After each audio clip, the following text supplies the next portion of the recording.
যদি কোনো শিক্ষক ছাত্র এবং ছাত্রীকে ঘুরতে নিয়ে যায় তাহলে এর করণীয়? এটা আল্লাহর ওলি। শিক্ষক ছাত্রছাত্রীকে ঘুরতে নিয়েছে, এটা আল্লাহর ওলি। শিক্ষক হচ্ছে জিন, আর ওই যে ছাত্রছাত্রী আছে এরা হচ্ছে সব জান্নাত থেকে পালিয়ে এসেছে হুর আর ফেরেশতা। এদের মধ্যে কোনো চাহিদা নাই। বদমাস ওই শিক্ষক কি কথা বলেন? বদমাস। ওর কাছে মেয়ে পড়তে পাঠাবেন না, ওর কাছে কি করতে পাঠাবেন না?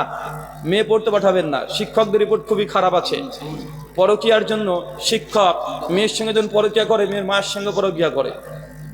পড়াতে পড়াতে পড়াতে পড়াতে মেয়ে যদি 7-8 বছর হয় তো মেয়েটা বেঁচে যায়, কিন্তু মেয়ের মায়ের বয়স যে 32-33, এখন ওর স্বামী আছে, মেয়ের স্বামী আছে দোকানে, আর মেয়েকে বলতেছে শিক্ষক। এখন মেয়ের মায়ের বয়স 32, মেয়ের বয়স 5-6, এখন শিক্ষকের বয়সে 32-33, মানে মায়ের সঙ্গে প্রেম লাগিয়ে দিয়েছে। আছে না নাই? আমাদের ইন্ডিয়ান রিপোর্ট অনেক আছে, তাই সাবধান এবং সতর্ক। শুকরান শেখ। দিনী বোন লাগা যাবে কি? হ্যাঁ দিনী বোন লাগা যাবে কি? হ্যাঁ, একজন প্রশ্ন করছে রুহুল আমিন ভাই, হ্যাঁ আমার একটা ফেসবুকে দিনী বোন আছে, ওকে কি দাওয়াত দিতে পারবো?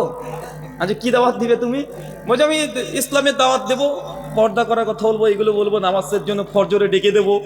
কত বড় আল্লাহর ওলি দেখেছেন?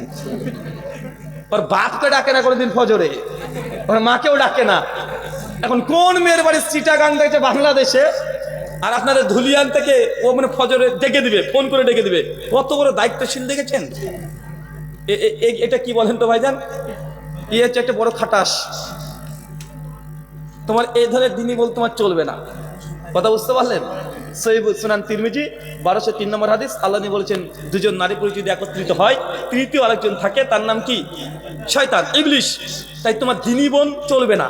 এই দিনী বোন হ্যাঁ দূর থেকে চলতে পারে, গোটা বিশ্বের যত মেয়েরা আছে, মুসলিম মেয়েরা আছে, আলহামদুলিল্লাহ দিনী বোন। কিন্তু এই দিনী বোনের সুযোগ নিয়ে ঘন্টার পর ঘন্টা গল্প করবেন, মেসেঞ্জারে চ্যাট করবেন, একটু ভিডিও কলে কথা বলবেন, এই করবেন সেই করবেন, অ্যালাউড নয়, জায়েজ নয়, হারাম। শুকরান।